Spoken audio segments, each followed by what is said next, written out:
নমস্কার সমস্ত শ্রোতা বন্ধুদের আমার প্রচেষ্টায় স্বাগত। আমি আরও একটি গল্প নিয়ে চলে এলাম। আজকের গল্প জগদীশ গুপ্তর লেখা পয়োমুখম।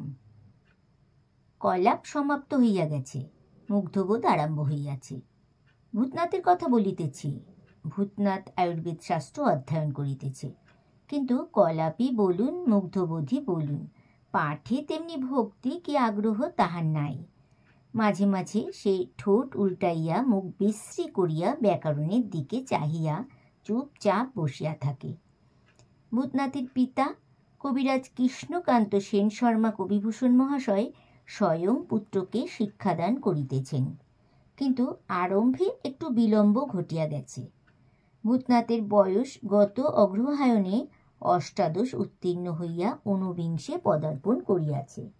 সন 1301 সালে তার জন্ম। ভূতনাথের মেধা কোনোদিনই তার নিজের অলঙ্কারের কি গুরুবর্গের অহংকারের বস্তু হইয়া ওঠে নাই। তা না হোক, মেধা মানবজাতির পৈতৃক সম্পত্তি নয়, আর ভগবান গৃহবিবাদে সালিশি করিতেও বসেন নাই যে মামলা বাঁচাইতে ভাণ্ডারের সমস্ত মেধা সবাইকে নিক্তির তৌলে সমান করিয়া মাপিয়া দিবেন। কিন্তু মেধা না থাকার পিছুটানটা যাহার দ্বারা কাটিয়া উঠিয়া মানুষের গতি বেগ আর হৃদয় বেগ সম্মুখের দিকে বাড়ে, সেই অধ্যাবসায়ও ভূতনাথের নাই বলিলে অযথা বেশি বলা হয় না।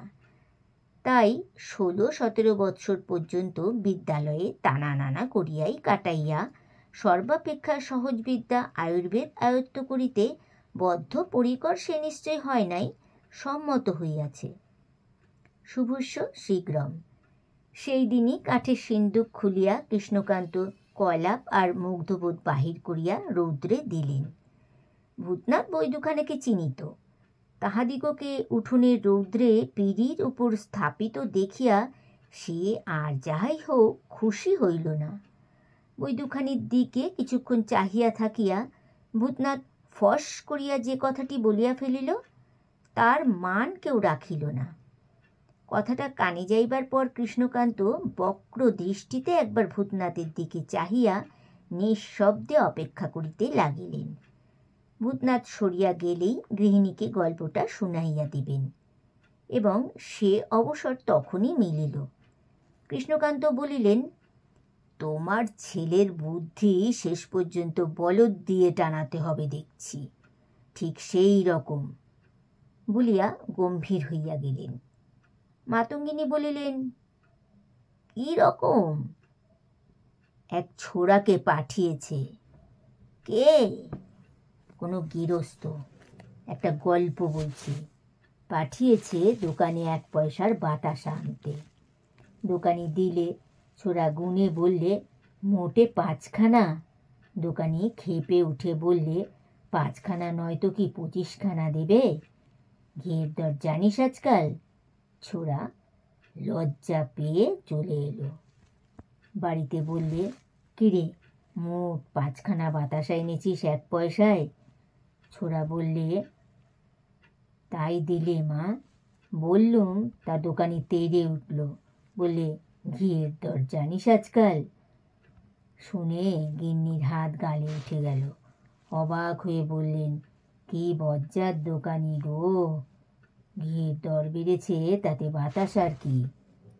বলিয়া তুমুল শব্দে খানিকটা হাসিয়া লইয়া কৃষ্ণকান্ত বলিলেন, তোমার ভূতর বুদ্ধি সেই ছোড়ার মতো, কার্যকরণ সম্বন্ধ জ্ঞান একেবারেই নেই।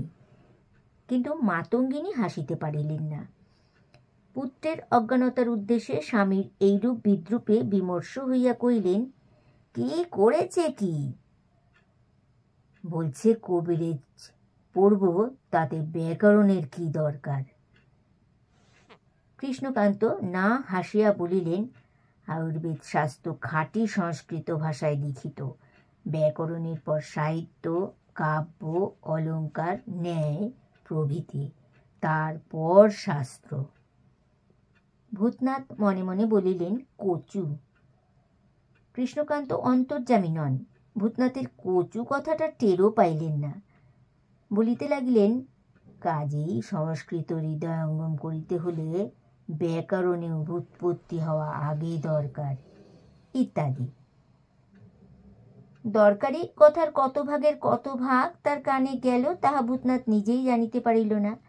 ঘাড় গুজিয়া দাঁড়াইয়াছিল। কৃষ্ণকান্তের মুখে শব্দ বন্ধ হইতেই সেদিনকার কর্তব্য শেষ হইয়াছে মনে করিয়া সে আপন কাজে গেল। কিন্তু ভূতনাথ মাঝে মাঝে মায়ের কাছে নালিশ করে, এ গাছের পাতা, ও গাছের মূল, এটার ছাল, ওটার কুড়ি, এই নিয়ে তো কবিরেজের কারবার, তা করতে মুগ্ধবোধ পড়ে কি হবে? বলিতে বলিতে অত্যন্ত মানসিক শ্রান্তির লক্ষণগুলি তার শরীরে প্রকাশ পায়। মাতঙ্গিনী বলেন, আমি তো কিছু জানি নে রে। যাহা হোক, শাস্ত্রাধ্যয়নের উপক্রমণিকা অনাসক্ত গয়ঙ্গচ্ছ ভাবে চলিতে লাগিল এবং পবিত্র শাস্ত্রসৌধের প্রথম সোপানে দাঁড়াইয়া সে নিজের জীবনের এমন একটা দরকারি কাজ শেষ করিয়া আনিল যাহার ফল প্রতিফল দুটোই নিরেট। দুস্তর কলাপের প্রস্তর চর্বণের চাইতে তার ঢের সংক্ষিপ্ত ও সরস। উদ্দেশ্য উচ্চদরের, শুধু সনাতন শাস্ত্রীর প্রথায় নরক নিবারক পুত্রলাভ। ভূতনাথ বিবাহ করিল, তখন তাহার বয়স 17 বৎসর কয়েক মাস মাত্র। স্ত্রী মণিমালা 9 বছরের। পণ সর্বসাকুল্যে 700 টাকা মাত্র। কলাপের সঙ্গে পাত্রের নিষ্ঠাহীন আলাপচারিতে পরের ঘরের অতগুলি টাকা আদায় হয় না। বিবাহের পূর্বে কৃষ্ণকান্ত কিঞ্চিৎ বিষয় বুদ্ধির আশ্রয় লইলেন। বৈবাহিক মহলে প্রচার করিয়া দিলেন, ভূতনাথ কলকাতার বিখ্যাত প্রবীণ কবিরাজ কৃষ্ণ গোপাল দত্তগুপ্ত মহাশয়ের তৃতীয়তম ছাত্র। ব্যাকরণ ও সাহিত্য প্রভৃতি সমাপ্ত করিয়া মূল শাস্ত্রাধ্যয়ন করিতেছে। আরও বলিলেন, 2-3টি পাশ করা ছেলের মূল্য এখন মাসিক 20-22 টাকার অধিক নয়। আয়ুর্বেদের দিকে দেশের নারীর টান যথার্থই ফিরিয়াছে, সুতরাং পশ্চাৎ দাঁড়াইয়া যাইতে বিলম্ব হইবে না, 2-3 বছরেই, ইত্যাদি। তাই 700 টাকা পণ। কৃষ্ণকান্ত নিজে দাঁড়াইয়া থাকিয়া ভূতনাথকে দিয়া ঔষধ প্রস্তুত করান, তৈল, ঘৃত, রসায়ন, আরিষ্ট, আসব, বিবিধ রোগ বিকারের শাস্ত্রোক্ত বিবিধ ঔষধ। কৃষ্ণকান্ত কাছে কিনারায় যখন রোগী দেখিতে যান, তখন ভূতনাথকে সঙ্গে লইয়া যান। পথে আসিতে আসিতে বুঝাইয়া দেন রোগ লক্ষণ, কোন রসাধিক্য কোন রোগের হেতু, কিভাবে তার বিস্তৃতি ও নিবৃত্তি, পিত্ত, শ্লেষ্মা, বায়ুর কোনটা কুপিত হইয়া এই রোগীর রোগ কিভাবে জটিল করিয়া তুলিয়াছে, এমনি সব ভূদর্শনের কথা। ভূতনাথ গাছ গাছরা, ফল মূল কিছু কিছু চিনিয়াছে, তাহাদের গুণাবলী ও প্রয়োগ বৈচিত্র্যের সঙ্গেও কিছু পরিচয় ঘটিতেছে। মণি ছোট্টটি, স্বামীর সঙ্গে তার ভাব হইয়া গিয়াছে।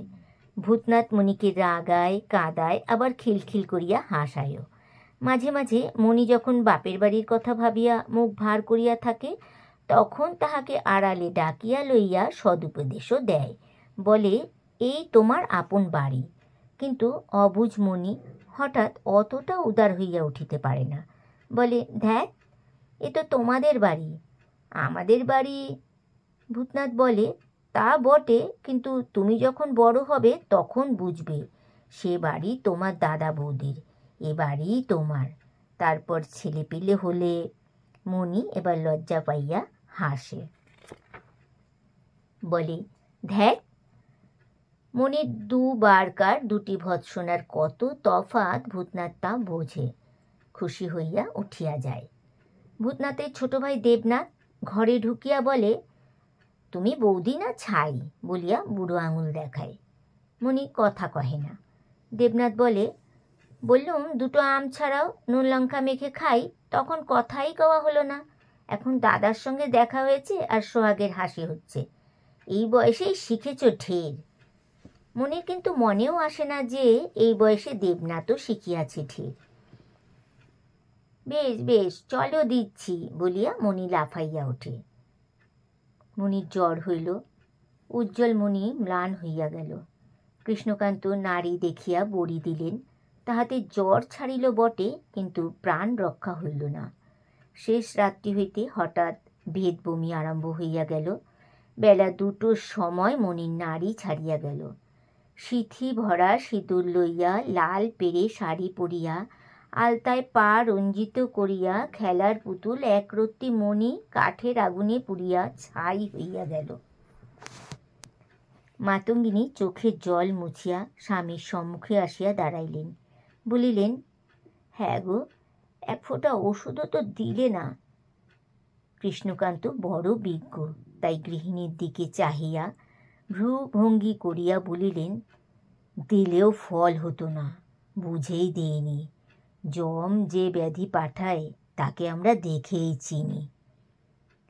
আয়ুর্বেদের এই চরম দিব্য দৃষ্টির বিষয় মাতঙ্গিনী কৃষ্ণকান্তের এতদিনেও স্ত্রী হইয়াও বিন্দু বিসর্গও জানিতেন না। চোখে আঁচল দিয়া তিনি প্রস্থান করিলেন। মনির স্মৃতি মুছিবার নয়, এখনও যেন সে মাটিতে আঁচল লুটাইয়া উঠানময় ঘুরিয়া বেড়াইতেছে। মা মা বলিয়া আপন পেটের মেয়েটির মতো অনুক্ষণ সে পায়ে পায়ে ঘুরিত। সেই যে ছেলে মানুষ, ইহা কেমন করিয়া ভুলিয়া যাইয়া তিনি মনির কাজের ভুল ধরাইয়া ধমক দিতেন। মনির মুখখানি বিষণ্ণ হইয়া উঠিত। এই ম্লান, এই উজ্জ্বল, পরক্ষণেই সে মা বলিয়া ঘেঁষিয়া আসিত। মাতঙ্গিনীর বুক ফাটফাট করে। ভূতনাথ কাঁদিল বিস্তর। কলাপ কিছুদিন রোগীর প্রলাপের মতো অসহ্য হইয়া রহিল। সংসারে শোক তাপ আছেই, আবার ভাগবতেচ্ছায় মানুষ শোক তাপ ভুলিতেও পারে। দিন দিন দূরত্ব বাড়িতে বাড়িতে মনির শোক কৃষ্ণকান্তের ভাগবতেচ্ছায় গৃহ হইতে একেবারে নিষ্ক্রান্ত হইয়া গেল। ভূতনাথ পুনরায় কলাপে মন দিল। কৃষ্ণকান্ত ভূতনাথের পুনরায় বিবাহ দিলেন। বলিলেন, স্বয়ং শিব 2বার বিবাহ করিয়াছিলেন, কিন্তু অশৌচ মুক্তির পর অষ্টাহের মধ্যে শিবের পাত্রী স্থির হইয়াছিল কি না তাহা তিনি উল্লেখ করিলেন না। এবার পণ 500 টাকা, কিছু লোকসান গেল। মণি মরিয়া গিয়া পাত্র হিসাবে ভূতনাথের জীবনে খাদ মিশাইয়া দিয়া গিয়াছে। বৈবাহিক মূল্যের কিছু লাঘব হইয়াছে, তাই কৃষ্ণকান্তের 200 টাকা। কিন্তু বউটি এবার আরও ভালো। চমৎকার একটা সুহসিত প্রসন্ন লক্ষ্মীশ্রী অনুপমার মুখপদ্মে বিরাজ করিতেছে, যেন বার্লাক সিন্ধুর শোভিত উষা। সেই দিকে চাহিয়া মাতঙ্গিনীর চোখের পলক পড়িতে চাহে না। অনুপমা শ্মশ্রুর দৃষ্টির অর্থ বুঝিয়া মুখ ফিরাইয়া হাসে। মাতঙ্গিনী ঘুরিয়া ফিরিয়া আসিয়া বধূর মুখের ওপর একবার করিয়া চোখ বুলাইয়া যান, যেন তার চতুর্দিকেই খররৌদ্র, তার ঝাঁজে চক্ষু পীড়িত হইয়া ওঠে। তাই বধূর রূপে শ্বেতাঞ্জন তিনি বারংবার চোখে মাখাইয়া লইয়া যান। কিন্তু অদৃষ্টে তার দুঃখ লেখা ছিল। তাই একদিন আহ্লাদে গদগদ হইয়া মাতঙ্গিনী মনের কথাটাই বধূকে বলিতে গেলেন। কিন্তু কথাটা সুস্পষ্ট না হওয়ার ফল উল্টা দাঁড়াইয়া গেল। বৌমার খাস কামরায় যাইয়া মাতঙ্গিনী হাসিতে হাসিতে বলিলেন, বৌমা, তোমার আর বাপের বাড়ি যাওয়া হবে না বাপু। অর্থাৎ তোমার ওই মুখখানি আর চোখের আড়াল করছি নে। কিন্তু বৌমা অন্তর্যামী নয়। শাশুড়ির অভিলাষ শুনিয়া অনুপমা তার অনুপম চক্ষু দুটি তুলিয়া সোজা মাতঙ্গিনীর দিকে চাহিল, এবং মাতঙ্গিনীর আশা আকাঙ্ক্ষা আহ্লাদ ঘূর্ণিবায়ুর মতো আবর্তিত হইতে হইতে কোথায় যে মিলাইয়া গেল তার চিহ্নও রইল না। সে দৃষ্টির অর্থ যে কী, প্রাণ ভরা কিন্তু অপ্রকাশিত আশার পরেই এ যে কত কঠিন নিরাশ্বাস, উগ্র মনের কতখানি উত্তাপ যে ওই মুখখানি স্নিগ্ধ আবরণ ছাপাইয়া নিষ্পলক দৃষ্টির পথ ধরিয়া বাহির হইয়া আসিয়াছে, তাহা শুধু অনুভব করে মানুষের অঙ্গিষ্ট প্রমাণ প্রাণপুত্তুলি। মাতঙ্গিনীর প্রাণবধূর সেই দৃষ্টির অগ্নিবর্ষণে সম্মুখে দাঁড়াইয়া থরথর করিয়া কাঁপিতে লাগিল। মাতঙ্গিনী সামলাইয়া লইয়া বলিলেন, কিছু মনে করো না মা, তোমার মুখখানি। কথা কয়টি উচ্চারিত হইয়াই অশ্রু বেদনায় তার কণ্ঠ অবরুদ্ধ হইয়া গেল। একান্ত আপনার জ্ঞানে নতুন বধূর প্রতি এই তার প্রথম অসংকোচ মুক্তপ্রাণ সম্ভাষণ। বুক ভরা সোহাগের আরও কত কথা বলিবার ছিল, পাষাণী তাহা বলিতে দিল না। মাতঙ্গিনীর মনে হইল আশাভঙ্গের এই ব্যথাটা তিনি জন্মান্তরেও ভুলিতে পারিবেন না, কিন্তু ভুলিলেন, এবং ভুলিতে তাহাকে জন্মান্তরে পৌঁছাইতে হইল না।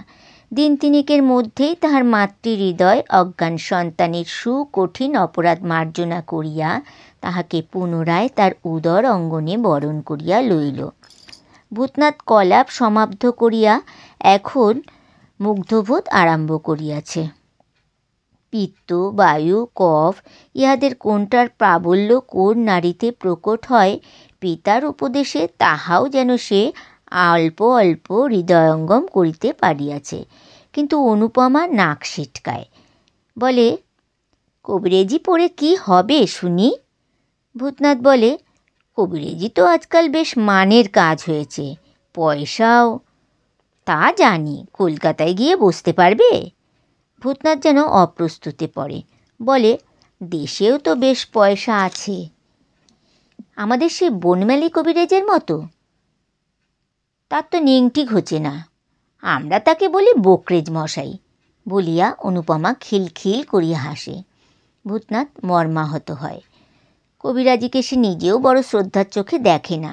জঙ্গল কাটা আর শুকনো কাঁচা জঞ্জাল জড়ো করা কবিরাজি যে হালফাসানের খুব বড় একটা গর্বের জিনিস, ইহাও সে মনে করে না।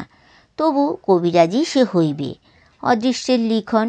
তাই নিজের স্ত্রীর মুখে সেই কবিরাজির প্রতি অপার অবজ্ঞার কথা শুনিয়া সে সত্যকার ক্লেশই পায়। কিন্তু অনুপমা মনই নয়। অনুপমাকে ধমক দিলে ধমকের প্রতিধ্বনি যাহা সঙ্গে সঙ্গে ফিরিয়া আসিবে, তাহা মূল ধ্বনিকে বহু নিম্নেই রাখিয়া আসিবে, এবং তাহা সে বেশ জানে। অনুপমা অন্যদিকে মুখ ফিরাইয়া থাকে। ভূতনাথ চলিয়া আসিতে পা তোলে। অনুপমা হঠাৎ জিজ্ঞাসা করে, তোমার নাম কে রেখেছিল? বাবা রেখেছিলেন। নামের মানে তো মহাদেব নয়? বলিয়া অনুপমা অকুল হাসিয়া ওঠে। সম্মুখে হাসির মুক্তাধারা, উদ্বিগ্ন নিটল যৌবন, মুক্তামালার মতো দন্তপাতি, আরক্ত গণ্ডতট, ফুল্ল অধরপুট। কিন্তু ভূতনাথ ঘামিয়া অস্থির হইয়া ওঠে। ঠিক সে ধরিতে পারে না, কিন্তু তাহার মনের দুয়ারে কেমন একটা দুঃসংবাদ আসিয়া পৌঁছায়। অন্তরে অতি সুকোমল স্থানে সুতীক্ষ্ণ কাটার মতো একটা ব্যথা ফোটে। কাহার প্রচ্ছন্ন কায়ার নিষ্ঠুর একটা কালো ছায়া বুক জুড়িয়া পড়ে। চারিদিক অশ্রুকলঙ্কে মলিন হইয়া ওঠে। ভূতনাথ উঠিয়া পড়ে, ধরা গলায় বলে, আসি এখন। অনুপমা বলে, দন্তচূর্ণ পাকে চড়িয়ে এসেছ বুঝি? তা এসো। মাতঙ্গিনী ছেলের কাতর মুখ দেখেন। তার সর্বজ্ঞ মাতৃহৃদয়ের কাছে ভিতরের অন্তত দুঃখের বার্তাটি 16 আনাই আসে। মনটি তার লুটাইয়া লুটিয়া ভগবানের পা ধরিতে ছোটে।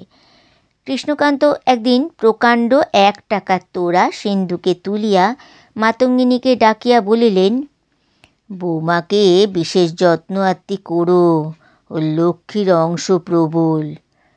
মাতঙ্গিনীর টাকার তোড়াটা দেখে নাই। হঠাৎ কথাটা বুঝিতে না পারিয়া স্বামীর মুখের দিকে চাহিয়া রইলেন। কৃষ্ণকান্ত বলিলেন, এবার পাটে 2000 টাকা মুনাফা হয়েছে। তার তখনকার তৃপ্তিটুকু উপভোগের জিনিস। দেবনাথ সেখানে উপস্থিত ছিল। মাতঙ্গিনী কিছু বলিবার পূর্বেই সে বলিয়া উঠিল, মণি বই ভালো ছিল। এ একটা কি এনেছে দাদাকে বিয়ে দিয়ে, ভুরু তুলেই আছে, দেমাক। কৃষ্ণকান্তের হাতের এক চড় খাইয়া দেবনাথের অনধিকার চর্চা বন্ধ হইয়া গেল। পুত্রবধূতে লক্ষ্মীর অংশ প্রবল হইলেও কৃষ্ণকান্তের মুনাফার টাকা পর্বত সরি ওই পাটের টানেই বাহির হইয়া গেল। অনুপমার জ্বর হইয়াছে।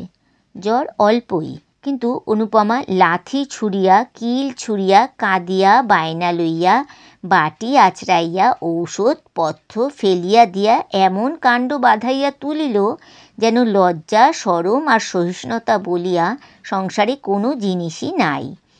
তাহার কাছে ধমক না খাইল এমন লোক নাই। মাতঙ্গিনী পথ্য দিতে আসিয়া অকথ্য অপমানিত হইয়া গেলেন। ভূতনাথ চর খাইতে খাইতে বাঁচিয়া গেল। দেবনাথের দিকে তো সে পা তুলিয়াই রইল। যাহা হোক, বহু তাণ্ডব কাণ্ড দেখাইয়া জ্বর ছাড়িয়াছে। অনুপমা অন্ন পথ্য করিয়াছে, কিন্তু সেই দিনই ভোররাত্রে ভেদ আরম্ভ হইয়া বিকাল নাগাদ তার ধাত বসিয়া গেল। অনুপমা মণিমালিকার অনুগমন করিল। মণি মরিয়াছিল বৈশাখের কাঁচা আম খাইয়া। অনুপমা মরিল আজীর্ণ রোগের ওপর জিদ বসে অতিরিক্ত গুরুপাক দ্রব্য উদরস্থ করিয়া। মাতঙ্গিনী কাঁদিলেন, ভূতনাথ কাঁদিল, দেবনাথও কাঁদিল। কৃষ্ণকান্ত প্রতিবেশীগণের সম্মুখে দাঁড়াইয়া বারংবার চক্ষু মার্জনা করিয়া শোক চিহ্ন গোপন করিতে লাগিলেন। বলিলেন, বড় জেদি একগুঁয়ে মেয়ে ছিল ভাই। ভূতনাথ নূতনতর একটা আঘাত পাইল। মণির মৃত্যুতে যাহা সে পায় নাই। মণি তার যৌবনের সহচারী হইয়া ওঠে নাই। সে ছিল খেলার সামগ্রী, স্নেহের জিনিস, মিষ্টি দৌরাত্ম্যের পাত্রী। অনুপমার নিরুপম রূপ দীপাবলির চতুর্দিকে যৌবনে যে রাস আয়োজন দিন দিন অপর্যাপ্ত নিবিড় হইয়া উঠিতেছিল, তাহারই আবেদন তাহার বুকে রক্তে দুর্নিবার জাগরণ আনিয়া দিয়া গেছে। অনুপমার সমস্ত অকারণ নির্মমতা অতৃপ্ত খর তাপে বাষ্প হইয়া দেখিতে দেখিতে ভূতনাথের মনোরাজ্য হইতে অদৃশ্য হইয়া যাইত। চক্ষুর সম্মুখে জ্বলিতে থাকিত তার দেহখানা, ইন্দ্রজালের আলোক উৎসবের মতো রূপ, আর চির বিলসিত বসন্তের কুসুমোৎসবের মতো যৌবন। তাহাদের অভাবে ভূতনাথের ভূত ভবিষ্যৎ আর বর্তমানের দিগন্ত পর্যন্ত একেবারে রুক্ষ সূক্ষ্ম কর্কশ হইয়া গেছে। ভূতনাথের কলাপ, মুগ্ধবোধ এবং পরবর্তী অন্যান্য গ্রন্থ তাড়াতাড়ি কাজ সারিয়া আলমারিতে যাইয়া উঠিয়াছে। এখন সে পুরোপুরি একজন কবিরাজ, কিন্তু বিবাহে তাহার আর ইচ্ছা নাই। কৃষ্ণকান্ত পুত্রের আচরণে দিন দিন অসহিষ্ণু হইয়া উঠিতেছেন। এভাবে আর কিছুদিন চলিলেই সংসারের উপর তাহার আর কিছু মাত্র মার্জনার ভাব থাকিবে না, এ ভয় তিনি স্পষ্টই দেখাইয়া বেড়াইতেছেন। হইয়াছে আজকালকার লোকের যেন মহাগুরু সেরা। একটি নিপাতেই সে সম্পর্কে আর কাহাকেও যেন গ্রহণ করা যাইতে পারে না। আগেরটা সেটা ধর্তব্যের মধ্যেই নয়। চলাচলম ইদং সর্বম। মরিবে তো সবাই, দুদিন আগে দুদিন পরে। মূর্খ আর বলে কাকে? স্ত্রী মারা গেলে তার ধ্যানেই যাবজ্জীবন কাটাইয়া দিতে হইবে, ইহা কোন শাস্ত্রের কথা? এই শৌখিন সন্ন্যাসের ভান আধুনিকতার ফল যেমন ব্যাপক তেমনি অসহ্য। মানুষ মরে বলিয়াই তো পৃথিবীতে মানুষের স্থান হয়, নতুবা এত দিনে মানুষকে দলে দলে যাইয়া সমুদ্রে ঝাঁপাইয়া পড়িতে হইত। কিন্তু ভূতনাথ একেবারে নিষ্পৃহ। ধিক্কারে, ভৎসনায়, অভিযোগে, অনুযোগে, দোহাইয়ে, অনুজ্ঞায়, অনুনয়ে কৃষ্ণকান্ত ভূতনাথকে ঘন ঘন নাস্তানাবুদ করিয়া ছাড়িয়া দিতে লাগিলেন। প্রত্যুত্তরে ভূতনাথ বলে, বাবা, আমায় মার্জনা করুন। বিবাহে আমার আর রুচি নাই, বরং দেবনাথকে ধরুন, সেই সকল বিষয়ে আপনাদের স্বাদ পূরণ করবে। কৃষ্ণকান্তকে এসব কথা বলা বাহুল্য। কাহার দ্বারা তাহাদের স্বাদ আশা পূর্ণ হইবে তাহা তিনি পরিষ্কার জানেন। তবে কথা এই যে, ভূতনাথকে ছাড়িয়া দেবনাথকে ধরিতে তার আপাতত তেমন আগ্রহ নাই নানা কারণে। দেবনাথের বিবাহের পরই ভূতনাথের বিবাহোদ্যম এক্ষেত্রে সূক্ষ্মত দৃষ্টিকটু না হইলেও ভূতনাথই অবশেষে আপত্তির এই অতিরিক্ত কারণটা দেখাইয়া যখন তখন বিরুদ্ধ দিকে জোর করিতে পারিবে। তারপর এই কারণেই পাত্রের বয়স খুব অল্প হইলেও কন্যার দিক হইতে বয়স সম্বন্ধেই সন্দেহের একটা কথা উঠিতে পারে। দুইটি স্ত্রী মারা গিয়াছে, তারপর কনিষ্ঠের বিবাহ হইয়া গেছে, তারপর জ্যেষ্ঠর জন্য এই উদ্যোগ বয়স বেশি না হইয়াই যায় না। এই সূত্র ধরিয়া পণকে আরও খাটো করিবার জন্য একটা টানাটানি চলিতে পারিবে। সুতরাং কৃষ্ণকান্ত প্রকাশ্যে বলিলেন, জ্যেষ্ঠ অকৃতদার অর্থাৎ বিপত্নিক অবস্থায় থাকতে কনিষ্ঠের বিবাহ সংস্কার শাস্ত্র এবং লোকাচার দুয়েরই বিরোধী, প্রচণ্ড অকল্যাণকর একটা ব্যাপার। তারপর বলিলেন, এ তো নির্বোধেও জানে। দ্বিতীয়ত, ভূতনাথের গর্ভধারিণীর স্বাস্থ্য আজকাল ক্রমশই যেরূপ দ্রুত বেগে খারাপের দিকে যাইতেছে, তাহাকে এই বেলা একটা সহকারী না দিলে তার মৃত্যু ঘটিতেও পারে। তৃতীয়ত, শ্মশান বৈরাগ্য যৌবনের অপরিহার্য একটা ধর্ম হইলেও সেইটাকে জীবনে স্থায়ী করিয়া লইয়া প্রাণপণে তাহাকে পালন করিয়া যাইতে হইবে, এই ব্যবস্থা গোমূর্খেও দিবে না। চতুর্থত, যাক, উহারাই কি যথেষ্ট নহে? মাতঙ্গিনী কিছু বলেন না। যম তাহাকে দুবার দাগা দিয়াছে। তার বধূ জীবন আর মাতৃজীবনের চিরললিত আকাঙ্ক্ষাটি সেই নিষ্ঠুর উপড়াইয়া লইয়া পায়ে দলিয়া দিয়া গিয়াছে। সেই বিবর্ণ অকালে হৃদয়চ্যুত প্রিয়তম বস্তুটির দিকে চাহিয়া তাহার বুক কাঁপে। নিজের ক্লেশ ভুলিয়া তিনি পুত্রের কথাই ভাবেন, সে বুঝি অসুখী হইবে। সেদিকে নিস্তার পাইয়াও ভূতনাথ পিতৃদেবের অবিশ্রান্ত তাড়নায় মরিয়া হইয়াই একদিন বলিয়া দিল, যা ইচ্ছে করুন, বলিয়া সে বোধহয় কাঁদিতেই উঠিয়া গেল। উল্লাসের বিস্তৃত হাসিতে কৃষ্ণকান্তের মুখমণ্ডল ভরিয়া উঠিল। পণ ও পাত্রী ঠিকই ছিল। 2-10 দিন অগ্রপশ্চাৎ কৃষ্ণকান্ত দুটিকেই ঘরে তুলিলেন। পণ 800 টাকা।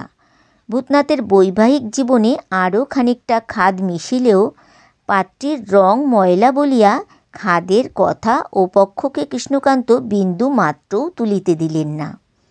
বীণাপাণির রং সুবিধের নয়, কালোই। সুবিধার মধ্যে তার চক্ষু দুটি আর ভ্রুযুগল। ভ্রু দুটি টানা টানা, চক্ষু দুটি আবেশে ভরা। মাতঙ্গিনীর নিজের সুখ দুঃখ কোনোদিনই তার অন্তরের একান্ত নিজস্ব জিনিস হইয়া উঠিতে পারে নাই। জলের উপর পদ্মপত্র যেমন ভাসে, তেমনি করিয়া মাতঙ্গিনীর সর্বান্তঃকরণ সংসার পাথারের বুকের ওপর ভাসিয়া বেড়ায়। পাথারে ঘা লাগিলে তার বুক দুলিয়া ওঠে। মাতঙ্গিনী চোখে জল আসিতে দিলেন না। স্বামী তৃপ্ত হইবেন, পুত্র প্রীতি হইবে। অম্লান বদনে তাই তিনি বীণাপাণিকে তেমনি সোহাগে বরণ করিয়া লইলেন এবং তাহারই হৃদয়ে গাঢ় রসে নববধূ নূতন ভূমিতে পল্লবিত হইয়া উঠিতে লাগিলেন। কৃষ্ণকান্ত বলেন, বউ কেমন হয়েছে গো?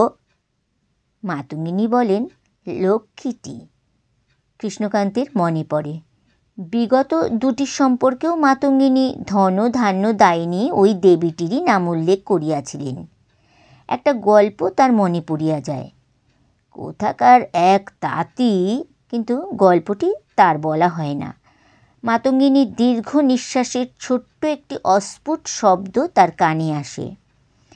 দেবনাথ বলে, এই বৌদি আসল বৌদি, আগের দুটো ভালো ছিল না। একটু থামিয়া আবার বলে, প্রথমটা ছিল নেহাত ছোট, গরজ বুঝত না। তারপরেরটা ছিল বদমেজাজি, এইটে বেশ।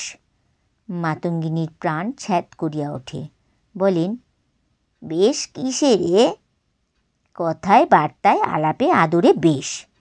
শুনিয়া প্রখর মধ্যাহ্নের উপর মেঘের চঞ্চল ছায়ার মতো মাতঙ্গিনীর বুকের ভিতর দিয়া কিসের একটা সুখকর সুশীতল মৃদু স্পর্শ ভাসিয়া যায়। কিন্তু পরক্ষণেই তিনি চমকিয়া ওঠেন। সারা জীবন ভরিয়া শুধু মানুষকে আপন করিয়া তুলিয়া নিয়া তিনি দিনান্তের বহু পূর্বেই তাহাকে বিসর্জন দিয়া আসিয়াছেন। তবু আপন করিয়া লইবার মহা লোলুপতা তার আজিও তেমনি জাগ্রত। মাতৃহৃদয়ের সে ক্ষুধা যম হরণ করিতে পারে নাই। প্রাণপণে সেই ক্ষুধাটিকে দমন করিবার চেষ্টা তার আসিয়াছে, কিন্তু এই যে কথায় বার্তায় আলাপে আদরে বেশ। ভূতনাথ মণিকে হাত ধরিয়া টানিয়া কাছে লইত, তার ঘোমটা লইয়া কাড়াকাড়ি করিত। কত খেলা, কত আমোদ, কত কৌতুক। অনুপমাকে সে লুকাইয়া দেখিত। হঠাৎ দেখা দিত, নিজেকে সহস্র চতুর অভাবনীয় উপায়ে তৃপ্ত করিবার লালসায় সে ছটফট করিয়া বেড়াইত। কিন্তু বিনা পানির কাছে সে আসে শান্ত হৃদয়ে। ঝড়ের পর ঢেউ আপনি থামিয়া স্রোতের অন্তর ব্যাপিয়া শুধু একটা নিঃশব্দ ক্ষিপ্রতা রহিয়াছে। বিনা পানি জানে স্বামী পূর্বে 2 বার বিবাহ করিয়াছিলেন। স্ত্রী 2টি সুন্দরী ছিল, সে কালো। মাতঙ্গিনীর বুক দুরু দুরু করে, ভাবে ছেলে অসুখী না হয়। তার মনের দুশ্চিন্তা মনেই পরিপাক পাইতে পাইতে সহসা এক সময়ে দুঃসহ হইয়া শুধু একটি প্রশ্নই আত্মপ্রকাশ করিতে চায়। বলেন, সব জানো তো বৌমা আগেকার কথা? বিনা পানি বুঝিতে কিছুই বাকি থাকে না। বলেন, জানি মা। তারপর মনে মনে বলে, আমি যে কালো। মাতঙ্গিনী তার মনের কথা কী করিয়া টের পান বিনা পানি তা জানেন না।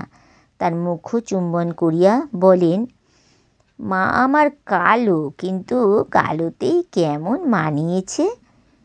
এটা সান্ত্বনার কথা। শাশুড়ির এই মর্মতার্দ ছলনায় বিনা পানি একটু হাসে। হাত বাড়াইয়া শ্বশুর পায়ের ধুলা লইয়া বলে, তুমি ভেবো না মা। মাতঙ্গিনী অবাক হইয়া যান। তার লুক্কায়িত উদ্বেগ কী করিয়া পুত্রবধূর কাছে ধরা পড়িল। আশীর্বাদ করেন, জন্ম এয়তি হও। মণি শাশুড়ির সঙ্গে সঙ্গে ছায়ার মতো ঘুরিত। কতক ভয়ে কতক কৌতুকে মনের কথা সে বুঝিত না। কাজ পণ্ড করাই তার দস্তুর ছিল। দৈবাত উতরাইয়া যাইত। মাতঙ্গিনী বকিয়া ঝকিয়া পরক্ষণেই তাহাকে কোলের ভিতর টানিয়া লইতেন। মণিকে তিনি আপন পেটের অবোধ সন্তানের মতো ভালোবাসিয়াছিলেন। অনুপমা প্রকাশ্যে একেবারে হাতে কলমে পায়ে না ঠেলিলেও আমল প্রায়ই দিত না। দরদ বোঝা আর বুঝিয়া দেখা তার বড় ছিল না। তবু মাতঙ্গিনী তাহাকে ভালোবাসিয়াছিলেন পুত্রের প্রিয়তমা বলিয়া। অলক্ষ্যে থাকিয়া তিনি বুঝিতে পারিতেন বধূকে পাইয়া পুত্র এক হিসাবে চরিতার্থ হইয়াছে। কিন্তু বিনা পানি একেবারে অন্যরকম। অতিশয় শান্ত, অথচ এমন তীক্ষ্ণধী যে মাতঙ্গিনীর বিস্ময়ের অন্ত থাকে না। কী করিয়া অতটুকু মেয়ে তার মনের সুদূরতম প্রান্ত পর্যন্ত একেবারে যেন স্পষ্ট দেখিতে পায়। মাতঙ্গিনী পরের হাতে সেবা কখনোই পান নাই। সেবা কি মধুর সামগ্রী, সে স্বাদ তিনি বিনা পানির হাতেই প্রথম পাইলেন। অলক্ষ্যে থাকিয়াই মাতঙ্গিনীর সর্বান্তকরণ অশেষ সুখের সঙ্গে অনুভব করে। পুত্রের মন বসিতেছে। এ বসায় কলরব নাই, উদ্দামতা নাই, বিক্ষোভ নাই। জয় জয়কারের শঙ্কার নিঃশ্বাসে তাহা উত্তপ্ত নহে। এ বসা শুধু একটা রসঘন নির্মল মধুরতার মাঝে নিষ্কম্প শান্ত আত্মসমর্পণ। ভূতনাথের পসার হইয়াছে, কিন্তু সব জিনিসেই মূল্যাদি অত্যধিক বাড়িয়া যাওয়ায় সংসারে নাই নাই রবটা যেন থামিয়াও থামে না। মাঝে মাঝে কৃষ্ণকান্তের নামে মানি অর্ডারের টাকা আসে। কে পাঠায়, কেন পাঠায় কে জানে। কৃষ্ণকান্ত সাবধানে লুকাইয়া টাকাটি গ্রহণ করেন। কিন্তু হঠাৎ একদিন কিছুই লুকানো রহিল না। দূরের এক রোগীর লোক আসিয়া কৃষ্ণকান্তকেই চাহিয়া বসিল। তাহার পরিবর্তে তরুণ কবিরাজ ভূতনাথকে সে কিছুতেই মঞ্জুর করিল না।